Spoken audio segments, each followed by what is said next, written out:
नमस्कार, मैं हूं आपके साथ गौरव राजेंद्र। बुलेटिन की शुरुआत करते हैं। गुरुग्राम में जिला लोक संपर्क एवं कष्ट निवारण समिति की बैठक की अध्यक्षता सीएम नायब सिंह सैनी ने की। इस दौरान परिवारजनों की समस्याओं को सुनते हुए उनके त्वरित समाधान के लिए संबंधित अधिकारियों को आवश्यक दिशा निर्देश दिए। जनसेवा के हमारे संकल्प के तहत प्रदेश के प्रत्येक नागरिक की समस्या का समाधान हमारी सरकार की प्राथमिकता है और इसी दिशा में निरंतर कार्य कर रहे हैं।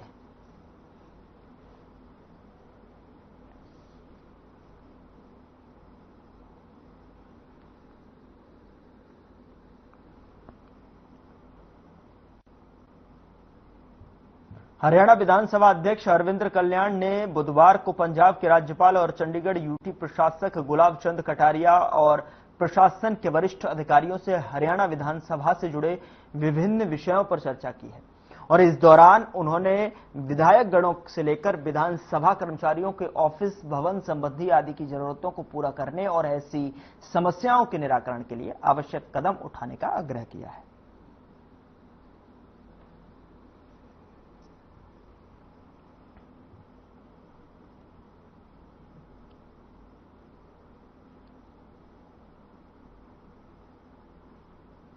हरियाणा सरकार ने 1 अगस्त को मंत्रिमंडल की बैठक बुलाई है। मुख्य सचिव अनुराग रस्तोगी की ओर से यह जानकारी दी गई। बैठक में मानसून सत्र की तारीखों पर मोहर लगेगी, तो वहीं मानसून सत्र अगस्त के तीसरे हफ्ते में हो सकता है। इसके अलावा कई महत्वपूर्ण फैसले भी लिए जा सकते हैं।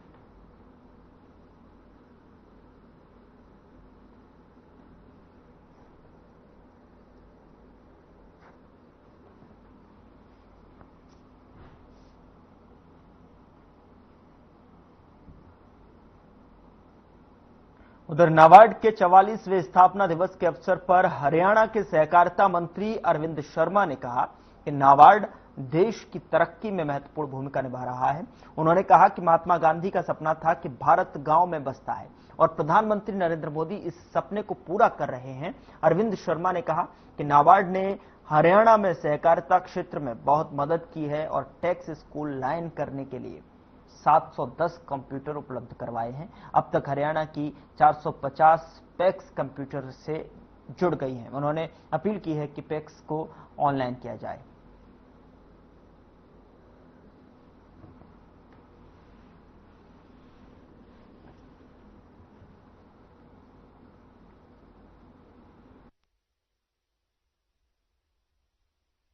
कि गांव में बस्ती है, भारत की आत्मा गांव में बसती है। गांव का मतलब ये, और जो हम जो एफर्ट्स कर रहे हैं सहकारिता के जरिए से, जो हम एफर्ट्स कर रहे हैं, गांव और शहर की जो दूरी है वो कम हो। दूरी का मतलब कि जो शहरों में जिस तर्ज पर विकास है उसी तर्ज पर समृद्धि गांव में भी हो। गांव भी बहुत अच्छे तरीके से किसान, गांव का नौजवान बहुत अच्छे तरीके से देश के अंदर विकसित भारत बनाने में हर तरीके से हर नागरिक बहुत अच्छे तरीके से अपनी भूमिका निभा रहा है।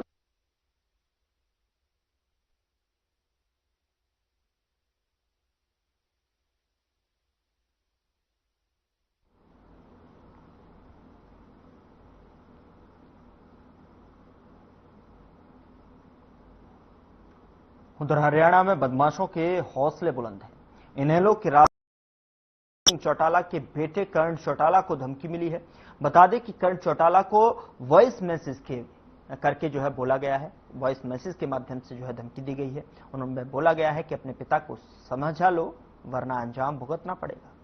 साथ ही अभय चौटाला के दूसरे नंबर पर भी कॉल की गई थी। जब अभय चौटाला के निजी सचिव ने फोन नहीं उठाया तो अभय चौटाला के नंबर पर नाम जो है वॉइस मैसेज के जरिए धमकी दी गई है। वॉइस मैसेज से मिली धमकी में कहा गया कि हमारे काम में अड़चन नहीं बने वरना प्रधान के पास भेज देंगे। इस धमकी के बाद कर्ण चौटाला की तरफ से चंडीगढ़ सेक्टर 3 पुलिस थाने में शिकायत दर्ज की गई है। बता दें कि इससे पहले इंडियन नेशनल लोकदल के अध्यक्ष नफे सिंह राठी की भी जो है बहादुरगढ़ में गोली मारकर हत्या कर दी गई थी। 11 बजे का समय था जब मेरे फोन पे फोन आया। जब मैंने कॉल पिक किया तो आगे से पहले तो कुछ बोले नहीं, फोन काट करके फिर उन्होंने एक वॉइस नोट भेजा जिसमें सीधा सीधा उन्होंने परिवार को एक मैसेज दिया इस प्रकार का कि एहतियात बरते, हमारे रास्ते में ना आए, नहीं तो हमारे को मजबूरन कोई ना कोई आपके खिलाफ कार्रवाई करनी पड़ेगी। मैं सारी बात आपके आगे फिलहाल डिस्क्लोज नहीं कर सकता क्योंकि मैटर पुलिस के अधीन है। एक बार पुलिस इसमें क्या जांच करती है और क्या अपनी तरफ से हमारे को जवाब देती है, उसके बाद मैं आपके आगे सारी बात डिस्क्लोज कर पाऊंगा। लेकिन हैरानी की बात यह है, कल रात को जब मैं स्वयं जाकर के कंप्लेंट देख के आया, तब से अभी तक ना तो कोई हरियाणा पुलिस की तरफ से और ना ही कोई चंडीगढ़ पुलिस की तरफ से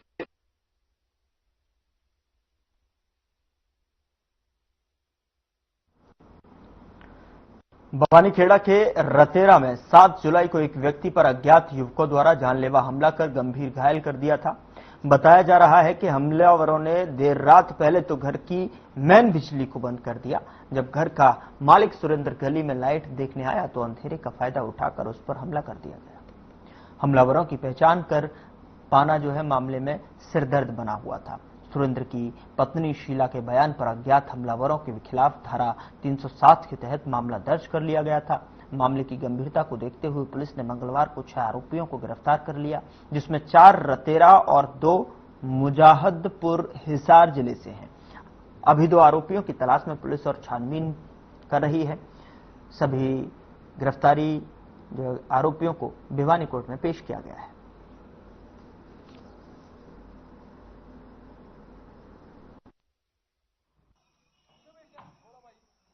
दिनांक 7/7/2025 को हमारे सूचना मिली, गांव रतेरा में एक सुरेंद्र नाम का आदमी है जिसको किसी अनजान व्यक्तियों ने चोट मार दी। उसके बाद हमने उसकी पत्नी का हमने स्टेटमेंट लेकर एफआईआर दर्ज कर दी, जिसमें मजरूब सुरेंद्र के काफी चोटें लगी हुई सिर में। मारने वाला का कोई पता नहीं था। उसके बाद हमने 2-3 दिन में उसका मौके पे गांव के काफी कैमरे वगैरह चेक करके कुछ संदिग्ध कुछ जानकारियां मिली, जिसके आधार पर रतेरा गांव के हैं 4 लड़के और 2 हैं मुजाहिदपुर के। 6 आदमियों को गिरफ्तार किया और 2 अन्य अभी बकाया है जिसका नाम आ चुका है, उनको हम जल्दी गिरफ्तार कर लेंगे।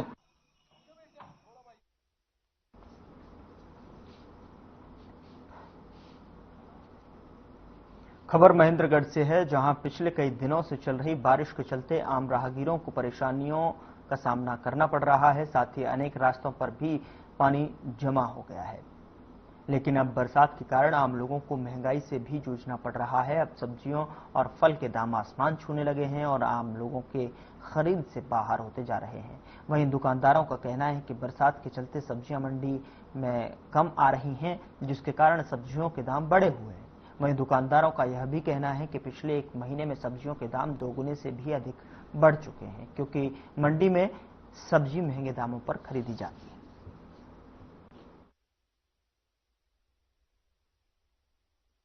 यहाँ हफ्ते में एक बार तो मंडी में आ ही जाती हूँ सब्जी लेने। आजकल सब्जियों का दाम इतना ज्यादा बढ़ गया है जिससे हमारा सारा का सारा बजट बिगड़ गया है। ये खीरे ही हमें 60-60 रुपए किलो मिल रहे हैं और पिछले हफ्ते तो और भी ज्यादा महंगी थी। तो सारा घर का जो बजट है ना वो पूरी तरह बिगड़ा पड़ा है सब्जी और फ्रूट्स के दाम की वजह से। सब्जी भाई बहुत आकाश छूरी है, इससे अच्छा तो मिर्च के साथ खा ले, पानी के साथ रोटी खा ले तो भी बेहतर है। रसोई के बजट की बात करें तो महंगे आने से बजट कितना डगमगा रहा है? बजट तो बिल्कुल डगमगा रहा है। नॉर्मल आदमी तो रह नहीं सकता, कैसे जिएगा बताओ। सब्जी खरीदने आए हो, किस तरह से कितनी क्या महंगाई है सब्जी? बहुत ज्यादा महंगाई है। कितना फर्क पड़ गया पहले से? दुगना तिगना। तो क्या सब्जी खरीदना मुश्किल हो रहा है? बिल्कुल सर, ऐसा बाजार और पहले से अब महंगाई दुगनी तिगनी हो गई, जिससे रसोई का बजट बिगड़ा हुआ है। पर एक्चुअली में सबसे मोटा रीजन ये है बारिश का है। एटमॉस्फेयर खराब होने की वजह से सब्जियों के दामों में इजाफा हुआ है। सबसे पहले गुआर पहले 40-50 रुपए किलो हुआ करता, अब वो 50 रुपए पाव हो चुका है। भिंडी 30-40 रुपए किलो हुआ करती, अब वो 60 रुपए किलो हो गई है जाके। जैसे करेले हैं वो 50-60 रुपए किलो हुआ करते थे, अब वो 30 रुपए के पाव हो चुके हैं। ये सबसे मोटा नुकसान है हमारे को, ये कस्टमर खरीद नहीं पा रहे हैं। सेल में भी फर्क पड़ा है? सेल में बहुत ज्यादा फर्क पड़ा है। तो इस मौसम में सब्जियां बरसात के कारण खराब हो जाती है, जो रेट इस तेज रहते हैं, इसमें 1 महीने तक इसी भाव रहेंगे। अगर बात करें आलू बुखारा किस रेट में बिक रहा है? आलू बुखारा बढ़िया वाला 100 रुपए, बाकी 1.5 किलो 1.25 किलो 100 रुपए के। अनार की बात करें तो? अनार 80 रुपए, 100 रुपए। पपीता है, आम है। आम 100 के 2 किलो, पपीता 50 रुपए। कहने का मतलब ये है कि फल फ्रूट में अभी किसी भी तरह से आम आदमी को राहत नहीं मिलेगी। और सब्जियों के बजाय फल फ्रूट में से मध्य हैं। सब्जियां अभी इस मौसम में तेज है, फ्रूट मध्य है। सब्जी का रेट में कुछ बहुत ज्यादा हो गया है, थोड़ा बहुत, क्योंकि बरसात की वजह से बाहर की सब्जी नहीं आ रही है। चारों मेर बरसात हो रही है, इस वजह से सब्जी में तेजी आ गई। सौदा ज्यादा आता है तो ज्यादा बिक्री होती है, अब तेज है तो तेज में फर्क तो पड़ता ही है। आलू तो समझो 20 रुपए किलो, 18-20 रुपए किलो चल रहे हैं। टमाटर जो है 40 रुपए किलो, 50 रुपए किलो। जो पहले 20 रुपए किलो था, 50 रुपए किलो, 40 रुपए किलो। और सब्जी है वो कितना है? और सब्जी में सभी में तेजी आ गई। घिया की बात करें तो घिया भी जो है पहले 10 रुपए किलो थी, फिर 20 हुई, अब जो है 30 रुपए किलो बिक रही है, 40 बिक रही है, क्योंकि सब्जी की खीरा सलाद में लोग यूज करते हैं, तो अब कितना क्या फर्क पड़ा है खीरा का भी दुगना भाव हो गया है। पहले 20 रुपए किलो था, 40 रुपए किलो का खीरा हो रहा है। बिक्री भी कम होगी। बिक्री तो कम होगी, जो पहले ज्यादा ले जाते तो अपना हिसाब से ले जाते।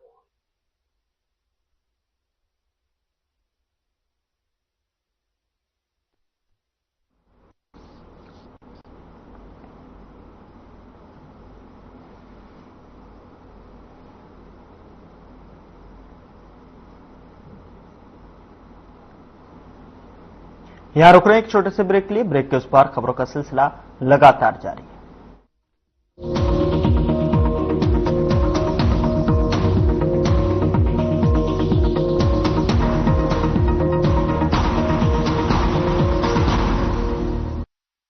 क्या आप दुबले पतले कमजोर हैं, आपकी सेहत नहीं बनती, भूख कम लगती है, वजन नहीं बढ़ता? दरअसल मेन बात खाना पीना खाना नहीं है, मेन बात है खाया पिया लगना। और अगर खाया पिया लगेगा ही नहीं तो आपकी सेहत बनेगी कैसे? इसलिए हमारी संस्था सन्यासी आयुर्वेदा ने एक ऐसी दवा का निर्माण किया है जो कि आपके लिवर, आपके पाचन तंत्र को दुरुस्त करने का काम करती है, ताकि आप जो भी खाएं उसका पूरे का पूरा निचोड़ आपके शरीर को लगे, आपकी भूख बढ़े, खाया पिया सही से लगे, नया खून बने, हड्डियों में जान आए, वजन बढ़े और आप मोटे तगड़े खूबसूरत पर्सनैलिटी के मालिक बन जाए। सिर्फ 699 रुपए की पूरे 1 महीने की दवा होती है और आप इसे घर बैठे 01145454545 पर फोन करके दवा मंगवा सकते हैं।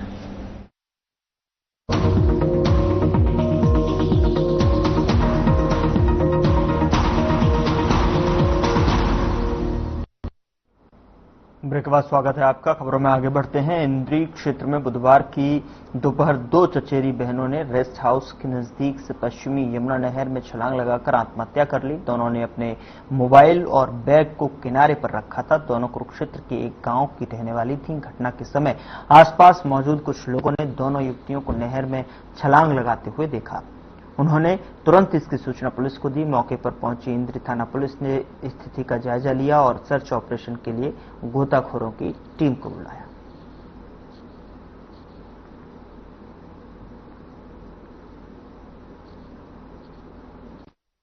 चला कुछ भी बात का कुछ भी वो नहीं पता जी। बार बजे फोन घर, मैं पापे की रोटी लेकर जा रहा था जी, मेरे पास फोन गया घर से, तो क्या लगा अभी मेरे भतीजे का फोन गया, निशा और रीना कहा नहर में कूद गई। इस बात का कोई पता नहीं जी। कितने टाइम से काम कर रही थी? ये 1.5-2 साल हो गए जी। हाँ जी, बस आया करती और बस जाया करती जी लेने। कोई विवाद वगैरह था कुछ आपस में घर में? नहीं जी, कुछ भी कोई मैटर नहीं था जी घर में, कोई भी ना कोई लड़ाई ना कोई बढ़ाई। अच्छे आराम से जाती छोरियां आराम से आया करती।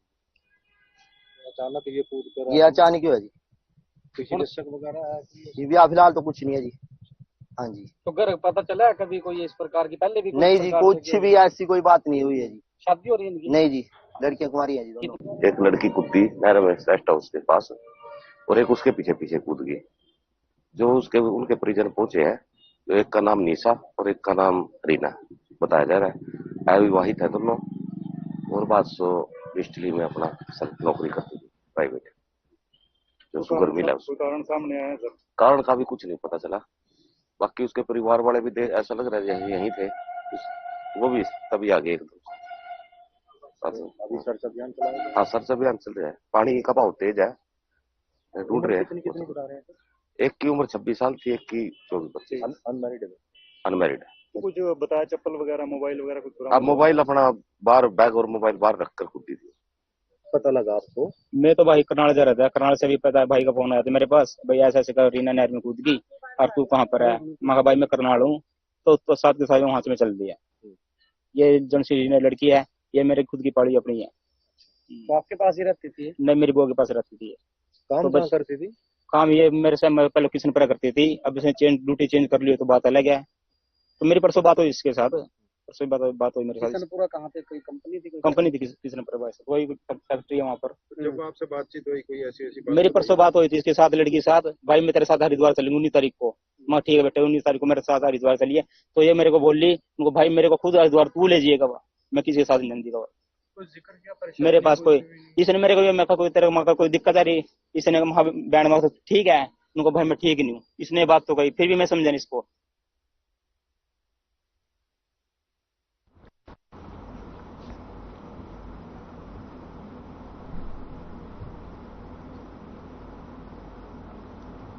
एसआईसी मेडिकल कॉलेज में अपनी मांगों को लेकर नर्सिंग और संयुक्त कर्मचारी कल्याण संघ के सैकड़ों कर्मचारियों ने अपनी हड़ताल शुरू कर दी है, जिसमें तमाम महिला और पुरुष जो है कर्मचारी शामिल हुए और चेतावनी दी कि यदि उनकी मांगें नहीं मानी गई तो वे अनिश्चितकालीन हड़ताल कर देंगे। कर्मचारियों का कहना था कि उन्हें कोई भी सुविधा प्रदान नहीं की जा रही है, यहां तक कि वह लोगों का इलाज तो करते हैं लेकिन उनका और उनके परिवार के लिए उन्हें यहां इलाज नहीं मिलता है। उनका कहना था कि वह अपनी नौकरी की सुरक्षा चाहते हैं।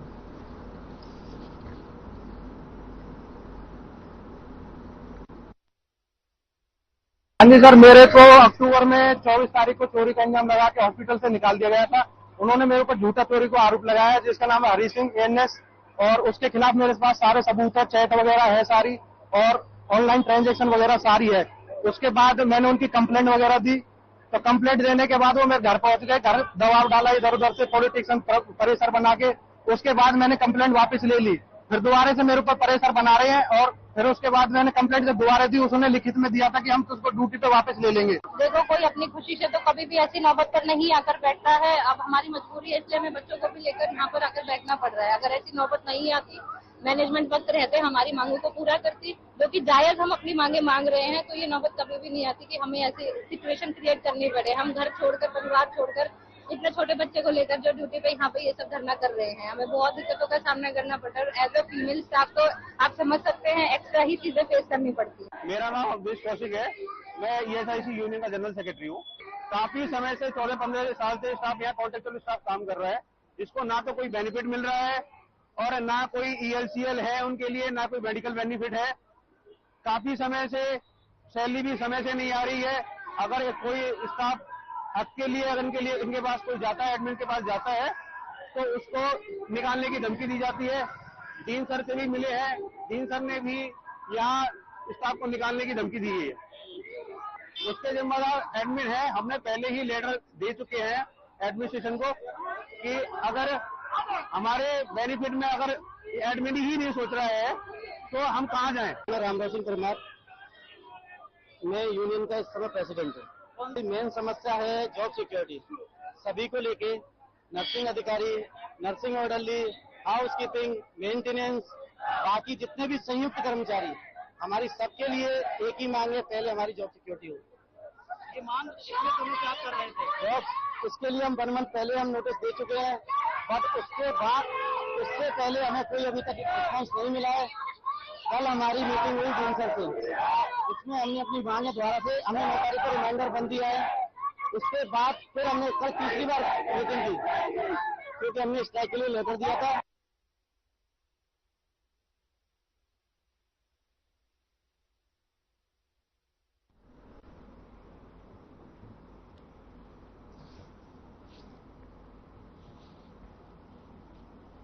नारनौंद उपमंडल के गांव बास के करतार मेमोरियल स्कूल के प्रिंसिपल जगबीर पानू की हत्या हो गई है। 13 जुलाई को 4 छात्रों पर चाकू मारकर हत्या करने का आरोप है। चारों आरोपियों को पुलिस पकड़ चुकी है। हत्या की वजह पढ़ाई और बालों को ठीक करवाना था।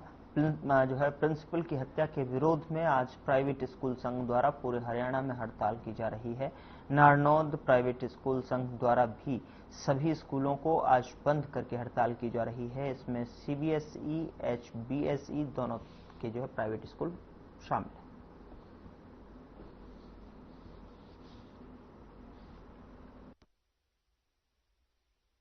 आज जो बास में करतार स्कूल के प्रिंसिपल जगबीर पानू की निर्मम हत्या हुई थी, उसके लिए हमने सारे हरियाणा के प्राइवेट स्कूल को कॉल किया है और सीबीएसई, हरियाणा बोर्ड, दूसरे आईसीएसई बोर्ड के हैं, लगभग सारे स्कूल बंद हैं उस जगबीर पानू को न्याय दिलाने के लिए। तथा स्कूलों में भी जो असुरक्षा की भावना पैदा हो चुकी है 10 जुलाई के बाद, उसके लिए भी सरकार और प्रशासन से मांग कर रहे हैं कि स्कूलों में सेफ्टी एक्ट लागू किया जाए तथा अध्यापकों की और प्रिंसिपलों की सुरक्षा का दायित्व सरकार ले।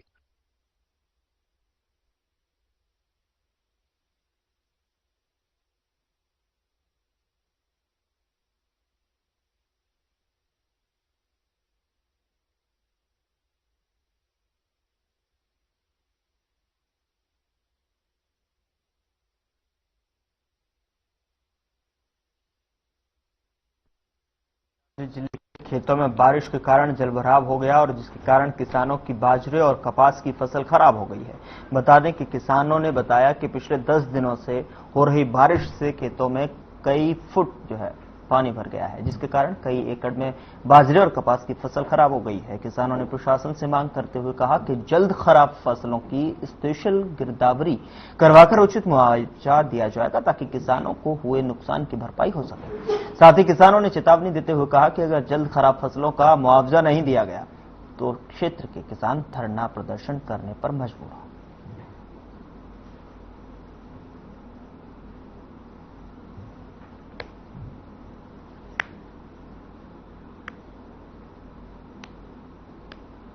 भराव से सारी फसल बर्बाद होगी जी। कपास और बाजरा बड़ी मेहनत से ये फसल पैदा करी थी और सारी चौपट होगी।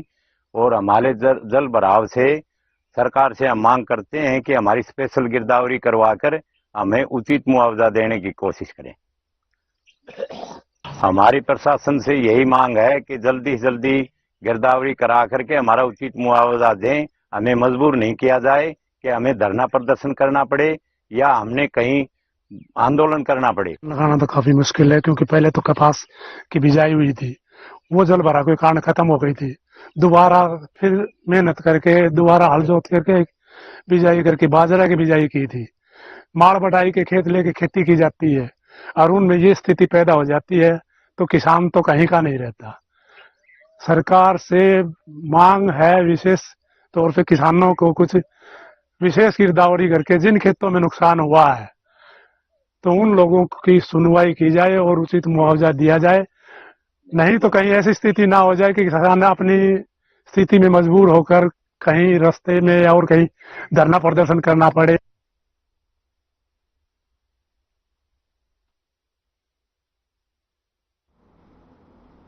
फिलहाल बुलेटिन में इतना ही। नमस्कार।